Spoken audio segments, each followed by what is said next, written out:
Hello, hello, hello. Thank you so much, everybody, for joining the webinar. I wanted to quickly maybe give a short introduction then as well, that we're going to be today covering the basics of performance-driven influencer marketing and basically how to get started with that. And afterwards, we're going to be having a small Q&A session as well, where I'm happy to answer any kind of questions that you may have. A little bit as an intro also to myself and maybe Modash, is that if you didn't already know, Modash is basically an influencer marketing platform where you can basically find every single influencer out there who is on Instagram, YouTube, and TikTok. Then the only requirement there being that they must have at least 1,000 followers. But we'll be a little bit poking around over there as well. And then about myself, my name is Mattias, and I've been pretty much at Modash since the very, very early days when the product even hadn't launched. So I've been there, done that, and did a lot of marketing in the beginning, and basically now I'm the customer solutions executive here, and pretty much have consulted hundreds, if not even getting close to 1,000 companies now on their influencer marketing efforts.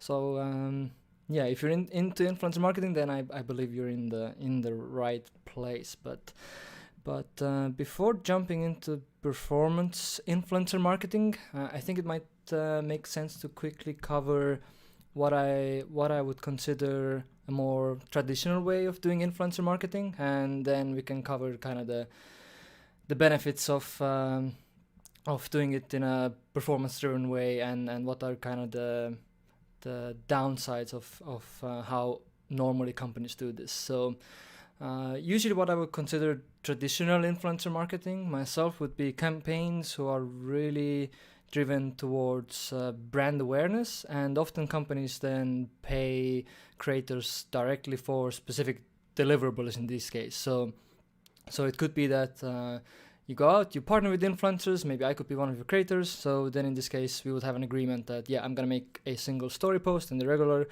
post about you and your company, and you will pay me, let's say, $1,000. So I would say that in this case it's a more traditional sense of working with influencers, because then afterwards you can track kind of the engagement rates, how many likes, how many comments I got, and also I can share those Instagram insights in terms of like reach as well.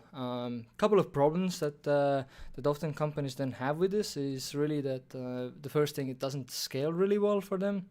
Oh yeah, and the pictures are actually from my Instagram feed. Yeah, but one thing is that it doesn't scale really well. So the problem, what happens here is that most of your time really goes into then managing these small relationships. And really, if you're a single person doing influencer marketing at your company, then you can really manage anywhere from 5 up to 10 influencers at a time, and that pretty much covers your whole campaign for 1 month. And then going into the following months, you're going to be basically repeating the process of finding new influencers, partnering with them.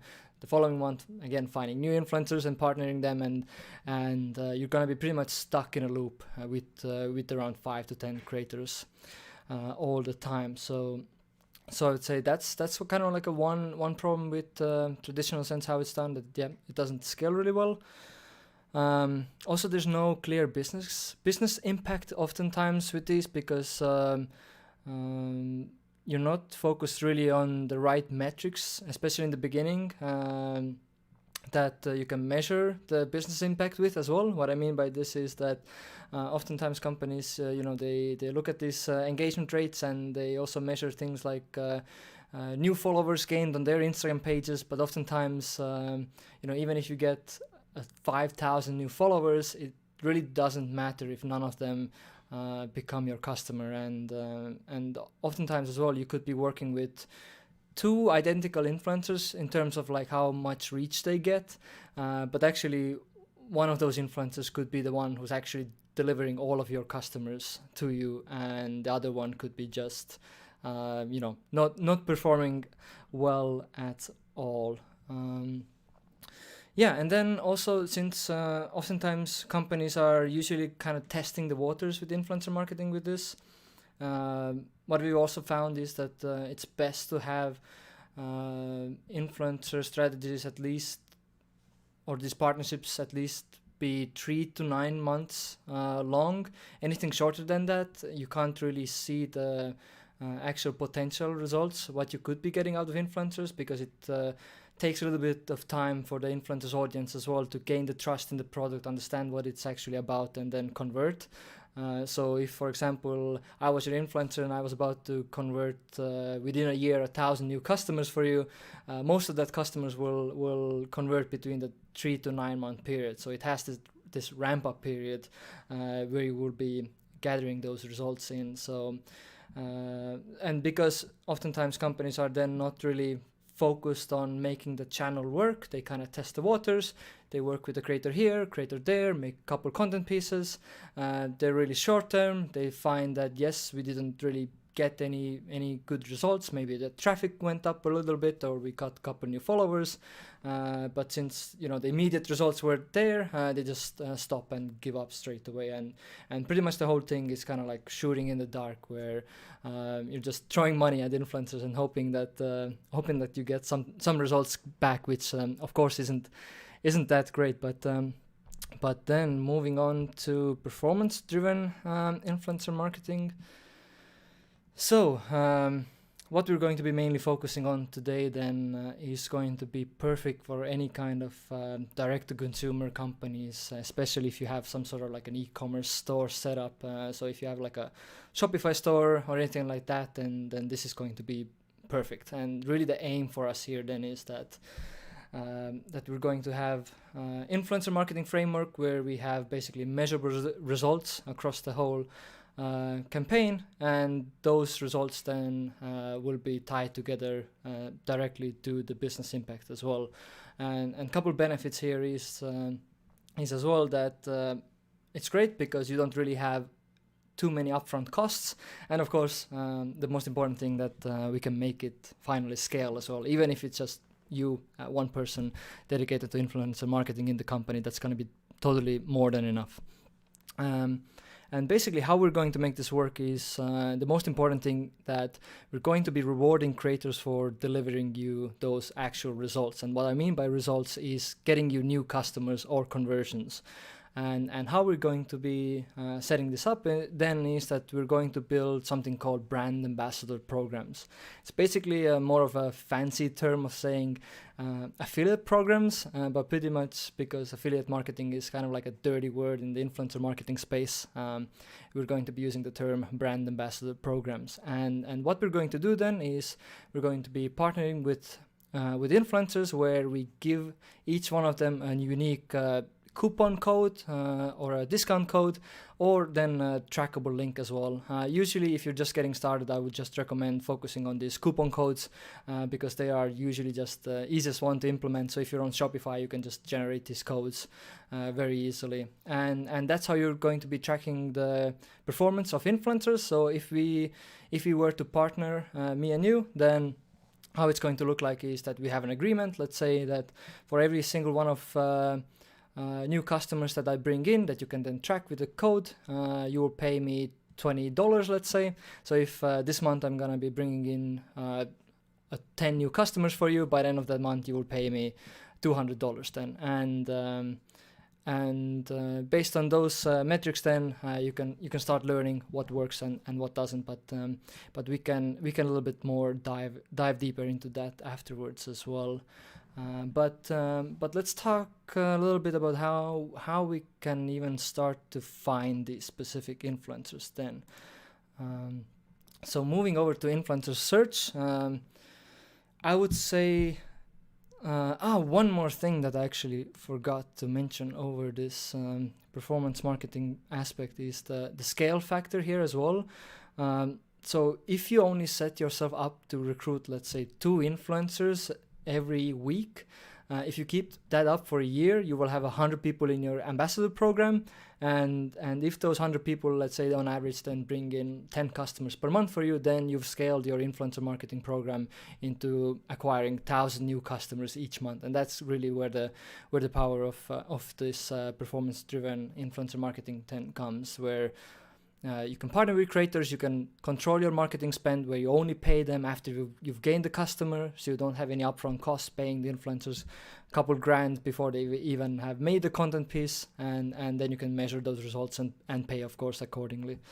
But yeah, moving over back to the search aspect, pretty much all starts by finding the right creators, and there's actually quite a few holes or mistakes that you can run into here as well, I guess. The main thing here should be that I think a lot of companies start here by trying to find the perfect influencers within their niche, whereas you should be more focused on finding the right target audience with those influencers. So what I mean by this is that you probably have within your company some sort of an idea who is your ideal customer profile and what they look like. So they could be, for example, let's say I'm doing marketing efforts in Germany. I want my audiences to be mainly male, and I want their interest to be in fitness. That's a great place to start.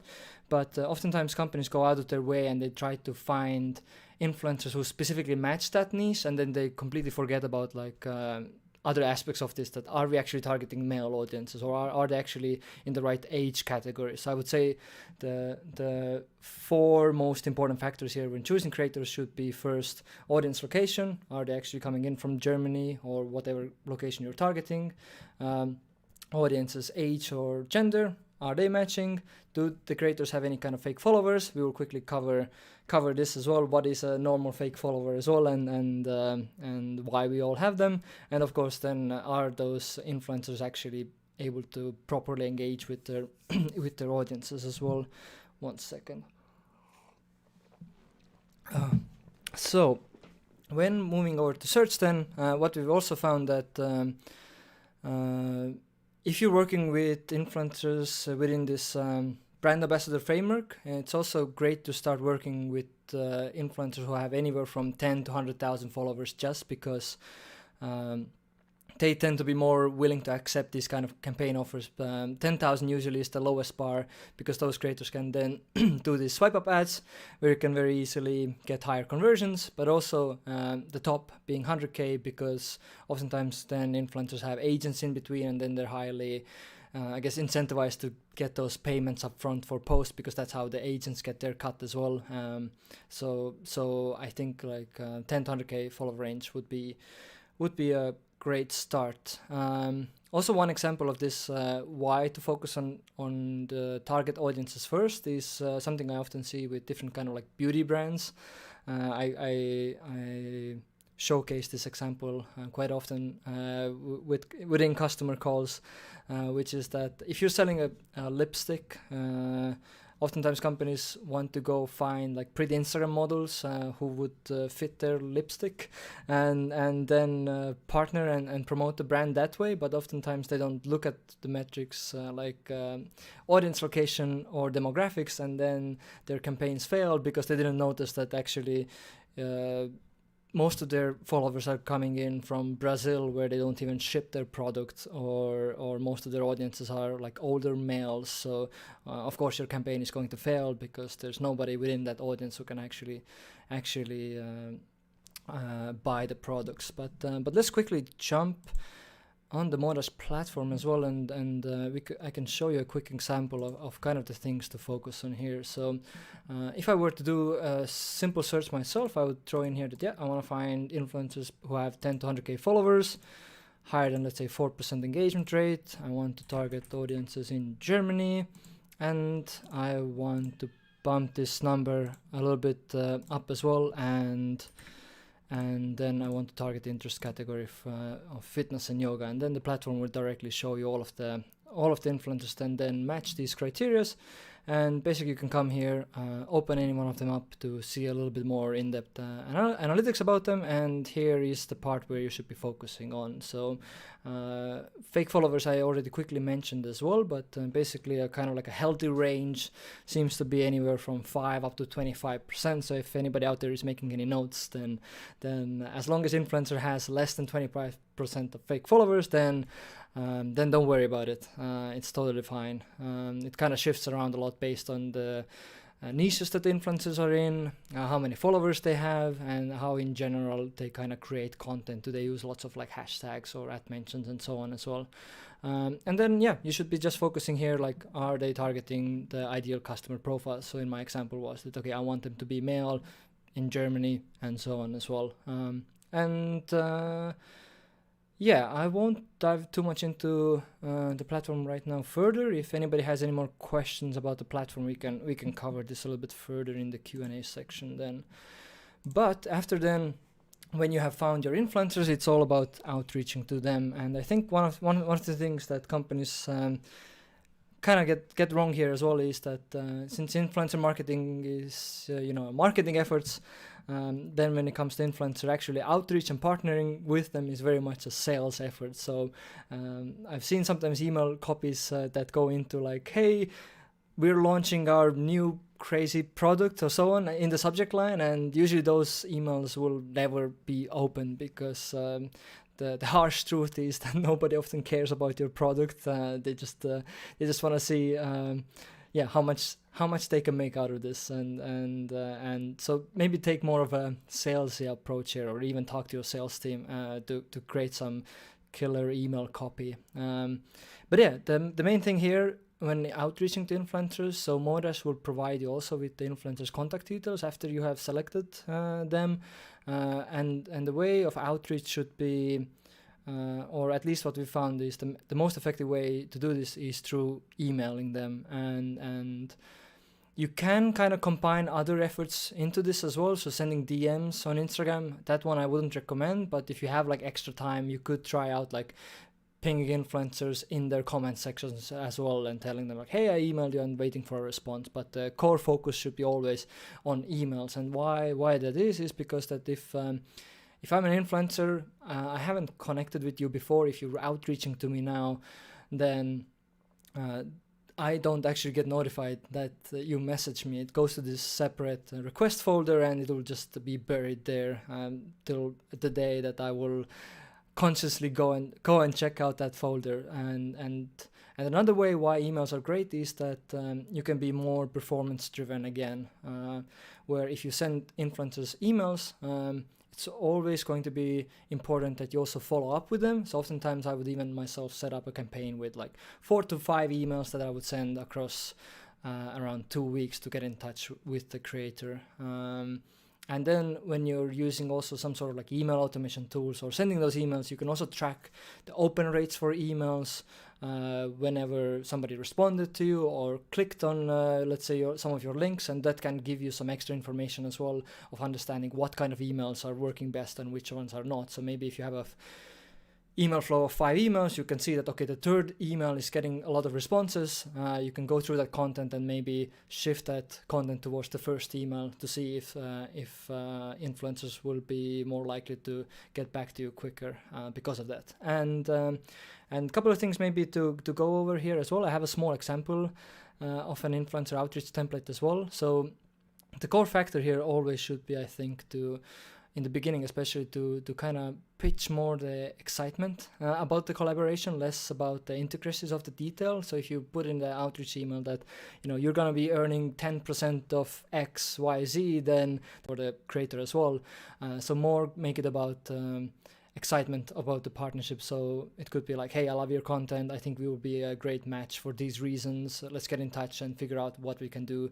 Or using the fact that within these ambassador programs you can do paid partnerships, which a lot of companies still don't do, and influencers oftentimes are annoyed that people are trying to send them free toothbrushes and want like multiple content pieces out of them, and they don't want to oftentimes do this kind of free product things because that's not going to pay the rent for them. But an example here as well, I might read this out for you, that one that we've seen work quite well is just as a subject line, we want to work together for a long time. Hey, name, stumbled upon your Insta, immediately wanted to reach out to you. We help people get flowers to loved ones in 24 hours, and we have an ongoing partnership where creators your size earn around 20,000 per year, and we give you full creative freedom, long-term long-term support, a stable and trustworthy company that respects your hard work. And you can read more about us in the program here. So don't worry about this as well. If you don't have like a hyperlink to a ambassador program landing page in the beginning, it's not that important, but eventually if you have around, I would say, like 30 to 40 partners, it's good to have like a landing page for those ambassadors where they can kind of always come back to and see like what kind of content to create, or get a place where they can get inspired and maybe learn even some news that are going on within the company. And then as with the whole process itself, make sure to track the performance of those emails and measure and optimize and once you kind of set the initial partnerships ready to go, you can very easily then automate this as well. Okay, but next up, a little bit maybe covering deeper these partnerships, payments, and incentives.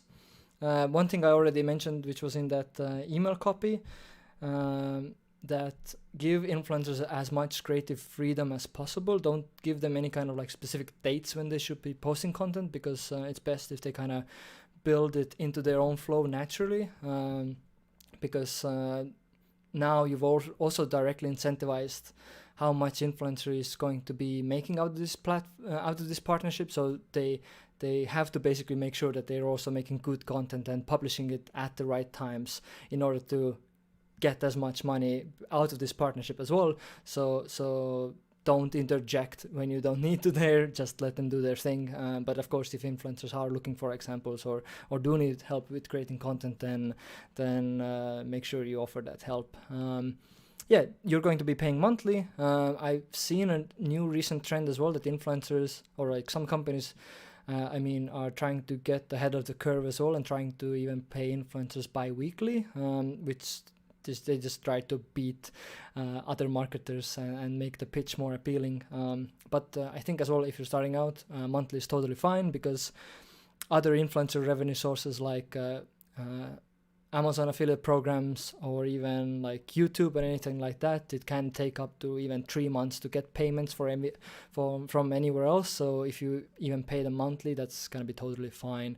And really the important thing here is that you incentivize somehow these long-term partnerships. So if you don't do that, what may happen sometimes is that sure, you did the example where you recruited 2 influencers every week, and now by the end of the year you have 100 people in your program, but now it's not that great if only 10 of them actively actually make content about you. So there's a couple of ways how you can incentivize longer term partnerships.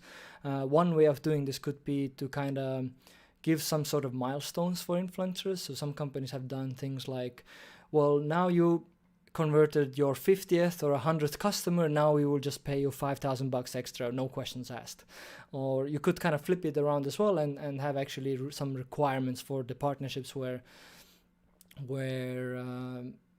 let's say you tell an influencer that our minimum is that you must bring at least like 3 or 5 customers every month. So if you can't reach the minimum, then for let's say 2 months straight, then you're out of the program, because you only want to be working with influencers who are actually, interested in promoting the product and working with you long term. So there's 2 ways how you could be tackling this. And I had 2 questions here as well. What people often ask me, one of them being what to pay the creators. The best way to answer this, I think, is that if you have done any kind of other paid marketing before, like Facebook ads or anything like that, whatever the number you have there for converting new customers, if you're happy with that number, just offer that as a initial like starting point to the influencer. So if you know that on Facebook you're paying $30 to get a paying customer, then offer that to the influencer. And of course, while you go through the process, you want to beat that number so and drive it lower and see how it works. But usually that's like a great place to start. Otherwise, if you don't have those numbers, pretty much just do whatever kind of things your margins allow to offer. In like consumer SaaS type of companies, you can get away with paying even like $5 for a conversion. For like luxury brands and things like that, they might be even paying upwards of like hundreds of dollars for a customer. But you can also kind of go about it on a percentage commission based as well, where you could do like 10 to 15% or or even upwards of 20%, but pretty much like whatever in your case makes sense and is even doable. And so in some cases as well, companies also ask me like what to give their audiences, because if their margins are really tight, they can't afford giving an influencer $20 and then also give the audience another $20 for the discount. So in this case, traditionally, if you just can't do a flat discount, then that's the best way to go. Some companies even, to make it work, have raised their prices in order to do so, and happy to say that it went very successfully. But if you can't do that, then any kind of things like express free delivery or just a small like additional gift is already enough to incentivize the audiences to use that code, because they're getting something extra out of it. Yes, and now moving over to measuring, optimizing, and automating this whole process. Yes, so something we have seen in that the 80-20% rule applies here really well for those partnerships that you're getting then going. So let's say if you have 100 people in your program, usually the top 20% of the performers there will bring in 80% of the customers. And then basically how you're going to be scaling your influencer marketing efforts or improving is basically trying to figure out why those top 20% of influencers are the ones who are performing the best. There could be multiple reasons there, whether it's just like kind of the content they create or different verticals or niches they're in. It could be also that when you go to different regions that you notice that actually, female audiences are converting best for us or male audiences are converting best for us. So whenever you go to find new partners after you've already gathered some conversion data in, then do analyze that, see what's working and why, and really try to figure out why it's working, and then based on that information go and find more creators. So at our Modus platform, it could be as well to just take the top performer, throw it on the platform, and find similar lookalikes to that creator. And also when it comes to sharing insights within those ambassador programs as well, it might be also a good idea eventually once you grow to start like an internal, like an ambassador newsletter even. It could be monthly or quarterly, but where you could kind of showcase the things that perform best for the people in your program, because you don't want to just abandon all of your lower performers, but the goal should be to try to improve their results as well. So any kind of insights from those top performers you can share down to lower performer creators as well. It's going to be really important. And of course, try to automate as much as possible.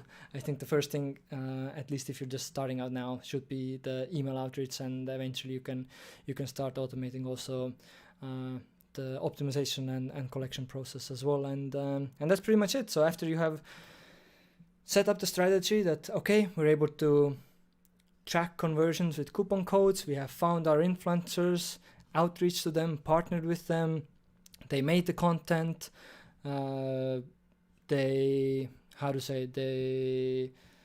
got some results. Now it's basically analyzing them and going back to the search bar and finding more creators, outreaching, tracking conversions, paying, and basically repeating the cycle all the time. I think that's pretty much it. I have a bunch of things in my head what I could be discussing more here, but I think it would be a great time to move over to the Q&As and really have a good understanding of what kind of questions you guys may have. And of course, like if you have some more, I guess, sensitive topics, like you can't maybe ask me directly, like, hey, our company's CAC is X, then happy to also do more personal one-on-one calls with you and see like how to set these things up within your company, because traditional influencer marketing has its place in certain cases, but yeah, then we could even talk more closely one-on-one and try to solve your problems. So just go head on to modus.io, or you can see my email here as well, maites@modus.io, and let's set up a meeting and try to solve your problems. But let's see, If there's anybody here who has questions, I have my YouTube chat now open, so feel free to type any kind of questions. Let me double check even to see if this is working.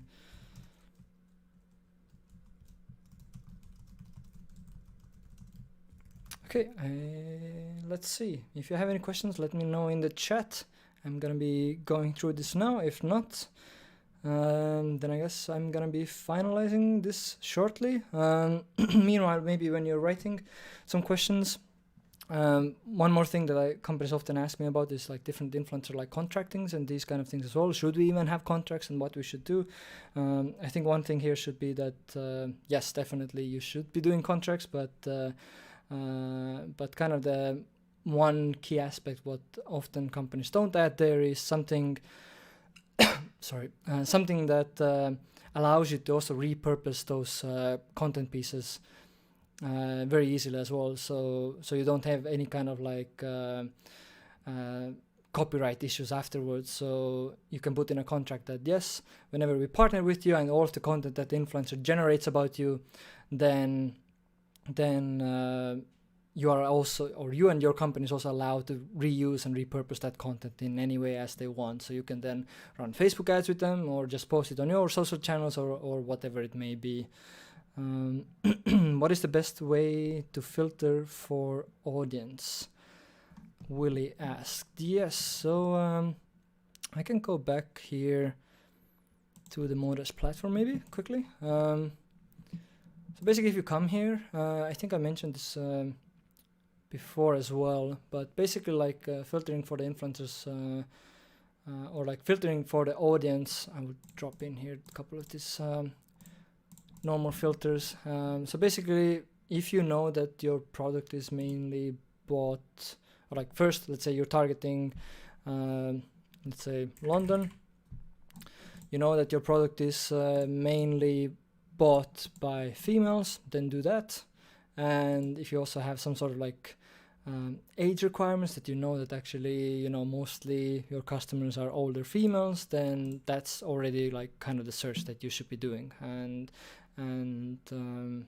there isn't too much, I guess, into this. So the goal really should be here to kind of trying to match your ideal customer profile within the Moda search. And then if you open any one of them up, you can kind of come here and double check that do these metrics actually matter. So if you know that, okay, we're selling, our product fits perfectly older females who are in UK or London, then yeah, those should be the audience filters when you're running the searches. And on the platform here, you can double check this as well. Let me know if I answered that question correctly or if I in case missed something.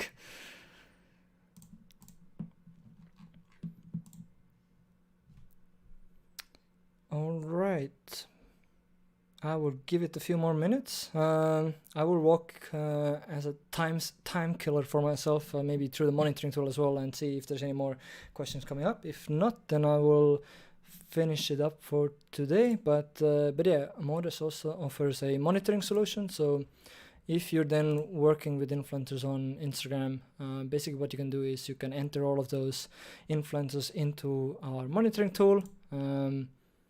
So whenever then those creators will be posting with your specific hashtags or ad mentions, we will automatically collect all of this content for you here as well. And really it's a main thing here is a big time saver for companies. So you don't, if you have 100 partners, you don't have to go scroll Instagram every day, especially for those story posts, since they expire in 24 hours all the time. We will still keep and store them here. And also you get reportings on their engagement rates and these kind of things as well. And a couple other use cases for this can be then that if you see sudden spikes in conversions on your platform or like on your Shopify store, then you can come back here as well and see like what kind of posts caused that spike, to again try to figure out how you can again replicate and learn from this.